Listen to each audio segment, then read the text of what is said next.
Maraming nagtatanong sa comment section kung paano mag-ferment ng kitchen waste compost nang walang bokashi. Well, tamang-tama itong video na to sa inyo kasi tuturo ko sa inyo kung paano mag-ferment ng kitchen waste compost nang walang bokashi.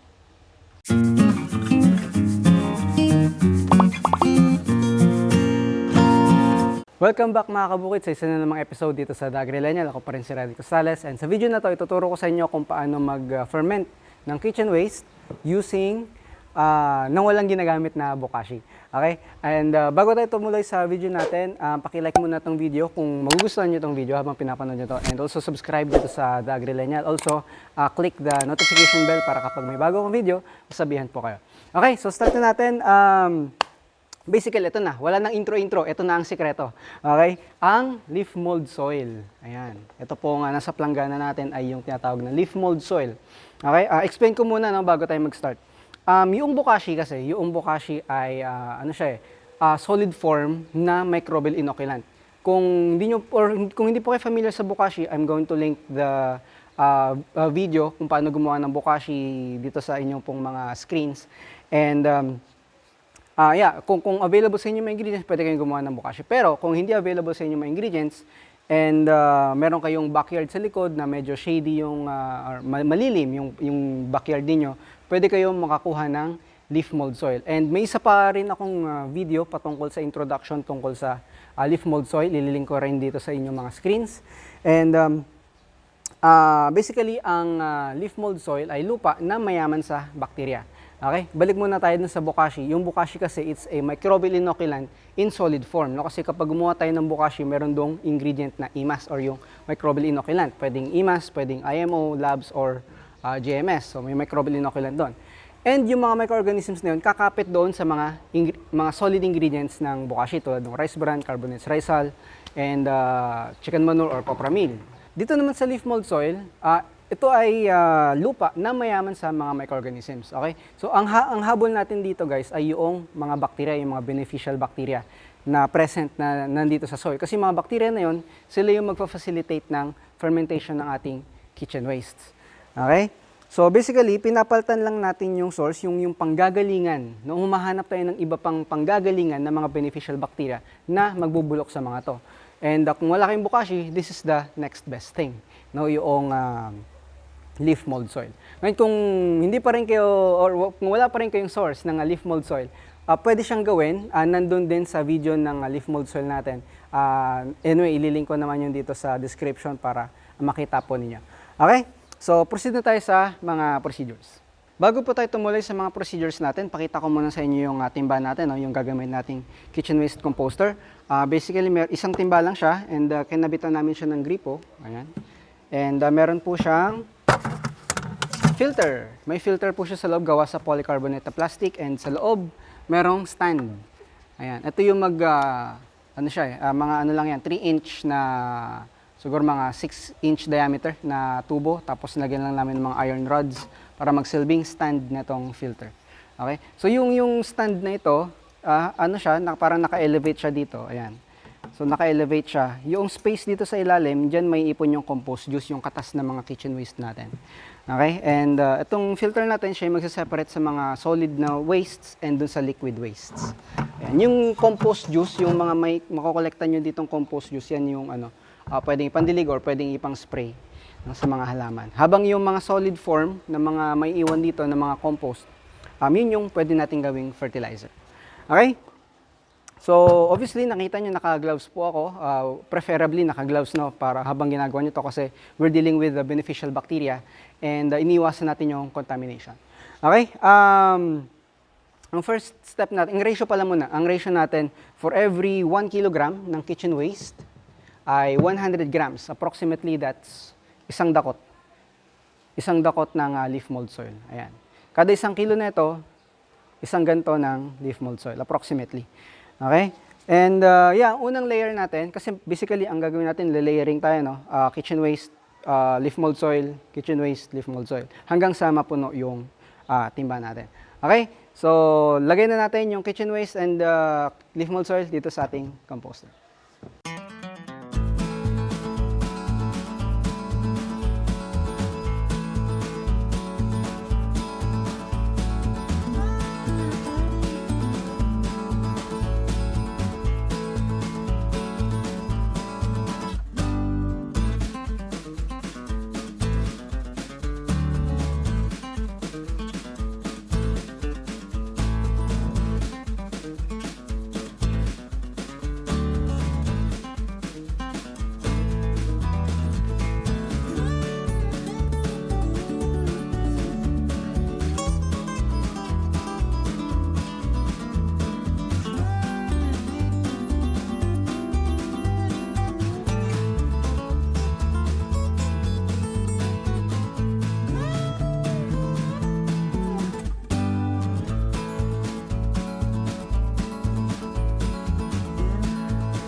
So paano naman kung wala pa rin kayong leaf mold soil? Wala na kayong bokashi, wala pa kayong leaf mold soil. Ano ang pwedeng gawin? Okay, so take any regular soil, kahit hindi leaf mold soil, and then kuha kayo ng imas. Ayan, or any other microbial inoculant. Pwedeng GMS, IMO, labs, or ito nga, yung imas. And ang gagawin natin ay ididilig lang natin yung microbial inoculant dito sa soil. So, ang assumption kasi natin, yung regular lang na soil, walang microorganisms. So, lalagyan natin or bibigyan natin siya ng mga beneficial bacteria na manggagaling sa ating mga microbial inoculant. So, wala namang specific quantity. Pero ito po ay pure ha. Pure imas po ito, hindi siya diluted. So basically, ididilig mo lang siya sa soil hanggang sa maging 20 to 30% yung moisture content. So yeah, basically, didilig mo lang. And then, halu-haluin. Tapos pagka halong-halo na, yun na yung magiging leaf mold soil mo. Pwede rin yun. Kung halimbawa hindi available sa inyo yung leaf mold soil. Ayan. So, halu-haluin lang. Kapag sa tingin yung kulang pa, dagdagan nyo na lang yung imas. Hindi naman yung sobrang putik na ano na siya, no? Yung parang basang-basa talaga. Yung saktong ano lang, maputik lang ng konti.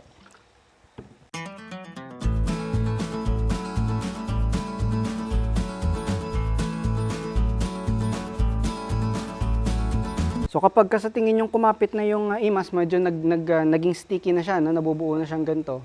Ayan. Medyo 30% na yung kanyang moisture content and pwede na yan. Ito na yung ipang-iibabaw nyo dun sa kitchen waste compost natin. Dun sa mga basura. Okay, so meron na kayong panggawa ng kitchen waste compost. So, may bacteria na kayo doon. Yung imas kasi, kung halimbawa naman, kasi baka inisip nyo, bakit hindi na lang namin irektang idilig to, no, doon sa kitchen waste compost. Ang problema kasi dito, kasi siya ay nasa liquid form. So kapag idinilig mo to doon sa kitchen waste natin kanina, tatagusan lang yun. No? Hindi siya kumakapit. Wala siyang, or hindi siya kakapit, hindi siya magi-stay sa compost niyo. Tatagos lang din siya hanggang sa maipon doon sa ilalim. Okay? Ang purpose natin ay kumapit yung mga bacteria doon sa compost na nilagay mo sa loob ng drum, ng timba. So kapag ito pure liquid, tatagos lang yun, may ipon lang yun sasama yun sa mga compost juice. Okay? So kailangan solid form yung ating microbial inoculant. Okay, so ready na yung ating kitchen waste compost. Nalagyan natin ng leaf mold soil yung kitchen waste compost natin. And hintayin na lang tayo dito ng 2 weeks. Pero syempre, kailangan mo nating takpan, lagyan nyo ng label kung ano yung ginawa ninyo. So, ginawa natin siya ng 7/17. Pwede siyang gamitin sa 7/31, sa July 31. Okay, so let it ferment. Anaerobically, kailangan sealed yung ating container. And let it ferment for 2 weeks. Ayaw sumara. Yan. So after 2 weeks, pwede na siyang gamitin. Okay? Alright, so 1 week after na magawa natin tong kitchen waste compost natin using leaf mold soil, tignan natin kung ano na ang itsura niya. Okay, ayun. Medyo umimpis na siya, no? Kasi pansin nyo yung lupa dito sa paligid. Ibig sabihin, dyan siya nanggaling. And then, 1 week after, siguro mga ilang inches na yan, 1, 2, 3, mga 3 inches na yung kanyang binaba.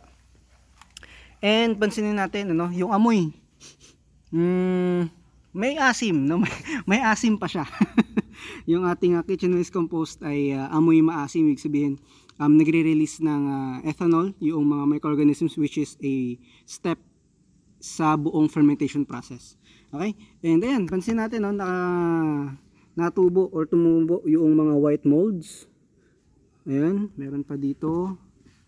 Ayan, mga white molds yan. So kapag kami nakita kayo mga white molds na ganyan, ibig sabihin tama yung ginawa ninyo. And then additionally, kapag inaalog ko tong timba, may naririnig akong slushing sound sa loob. Ibig sabihin, meron na tayong pwedeng kolektahin na compost juice. So try nating mag-collect mamaya. Alright, so try nating mag-collect ng compost juice. Meron tayong collecting dito, container. And then try lang natin. May makukuha tayo. Ayun.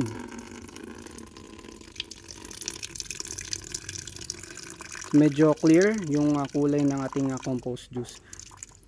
Ayan, konti lang muna. Hindi mo natin mauubos yan.